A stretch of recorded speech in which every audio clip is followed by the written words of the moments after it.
Sooner fans, welcome back to the Sooner Surge. Before we start, make sure you are subscribed to our channel. You can see all of our other social media aspects down there at the bottom. Make sure you like, comment on our videos because we are releasing new ones minute by minute almost, it seems like. And what else is being released was the depth chart for the game tomorrow against UCF, 11 a.m. kick, ABC, Dylan Gabriel and Jeff Levy versus their former team in UCF, but a little change up in the depth chart. So we're going to take a look at that and talk about it. Really no major surprises, but some things I think worth noting, Brody. Yeah, it starts out, Andrew Anthony obviously done for the season.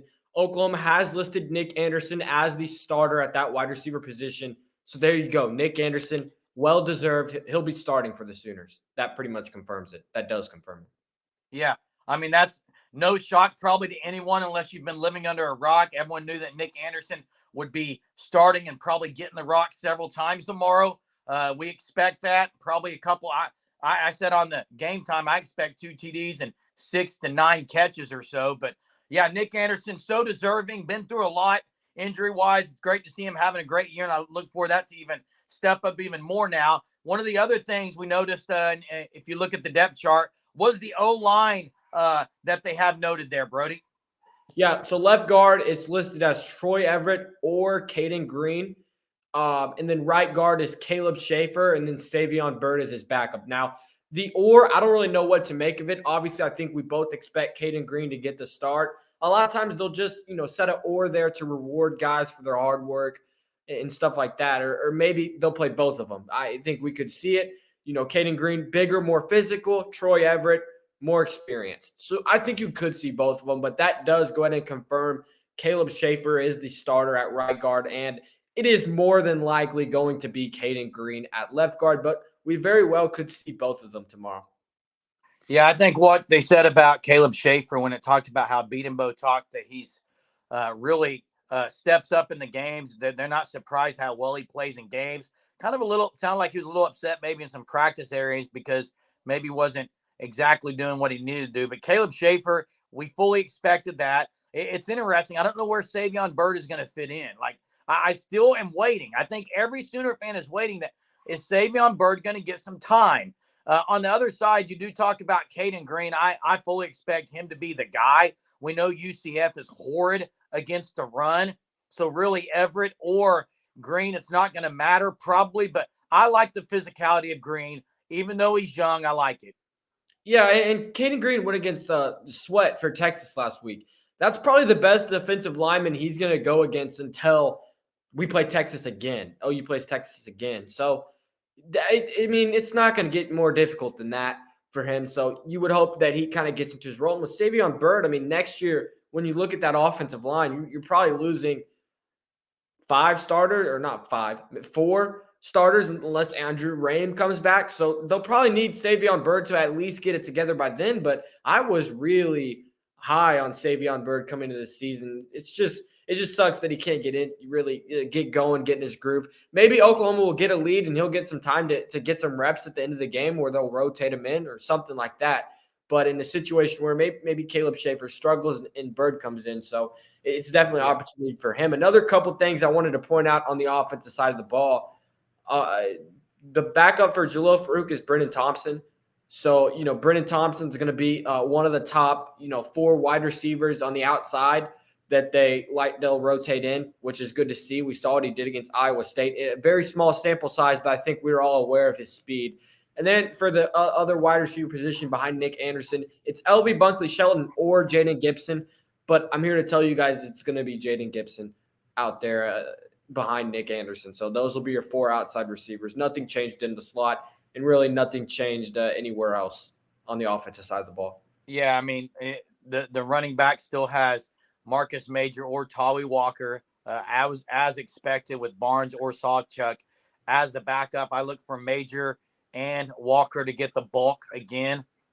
Look for the running game to really be should be our best running game of the season tomorrow against this, like we said earlier, horrific UCF rush defense. But yeah, that is interesting. The Shelton and Gibson. I'm with you, Brody. I think Gibson's going to be the guy because he stretches the field so much, which is what you miss a little with Andrell Anthony not being there. Let's flip this over to the defensive side of the ball and talk about the depth chart on that side, Brody.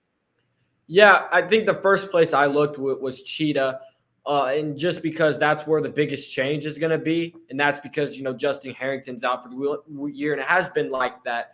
But they have Desan McCullough, and then they have Kendall Dolby or Samuel Omasio or Shane Witter. So that one, the way you read it is they've been using Kendall Dolby on the third downs, bring them in, kind of like obvious passing downs. They're going to bring Dolby in. That's not going to change. And I think the or in that situation is because if they were to lose Desan McCullough, they probably wouldn't go full-time Cheetah with Kendall Dolby, but McCullough's kind of position would be filled by a Samuel Omasio or Shane Witter. So that's kind of how I see it. And I would like to see Samuel Omasio get some reps, and maybe, when Oklahoma plays some teams that aren't as good at the back half of this schedule, like a UCF, if they're to get a big lead, and you can, see what he can do at Cheetah there. Yeah, and hey, Shane Witter's also a captain this week. Yeah.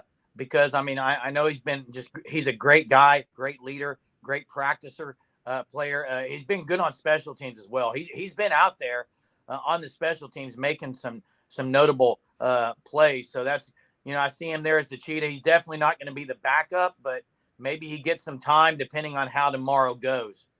Yeah, and I'm not sure. I need some verification on this, but I think that the backup Mike was Connor Neer or Kobe McKenzie originally. There isn't an or now. It's Jaron Canick, Connor Neer, and Kobe McKenzie. But Connor Neer, in that situation, if Canick were to go down, they'd bring in Kip Lewis. He's the third linebacker. But I do find that interesting that there is no or there. And then, another place you could jump to would be the cornerback position. They have Gentry Williams and then Makari Vickers as the second string. Then they have Woody Washington followed by Josiah Wagner or Kenai Walker. Both those guys were banged up, and as BB had said, both those guys will be back this week. Yeah, this is the healthiest the secondary's been probably all season. So some of these other guys that have not got a lot of reps, tomorrow could be the day for them. It's got Key Lawrence as the starter at safety, correct? And who's the or on that one? Reggie Pearson.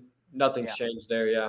Now, this could be a big game for Pearson, Brody, because UCF's rush attack is like third, I think. So Pearson's a great downhill run getter. So it could be one where he maybe makes more plays than usual. I would not be shocked at all if Pearson is making a lot of plays from the safety position against the run tomorrow.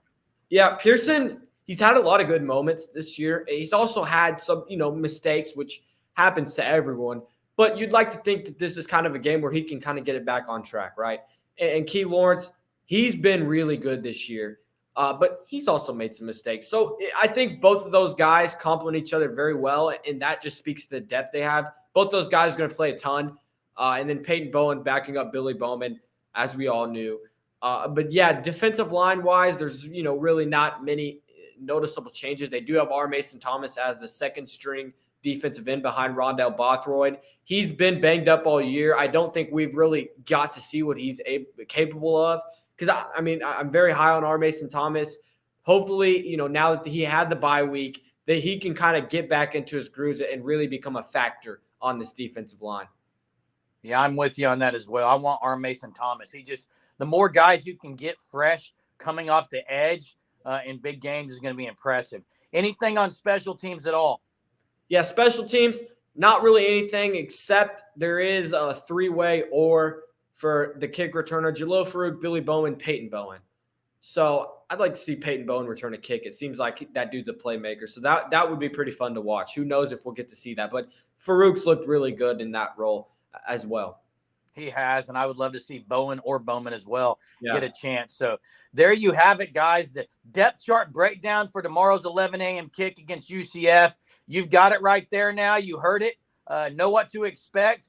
Nothing shocking, but worth noting there. And that's what we'll do here on the Sooner Surge. We'll make note of things that need to be noted. So make sure you're a part of it by subscribing to our channel. We appreciate all the viewers we have. Let's keep it up. Keep it rolling, liking and commenting. Who do you expect tomorrow to have a big day? Comment it, drop it in the chat. Till next time, guys. Boomer. Boomer.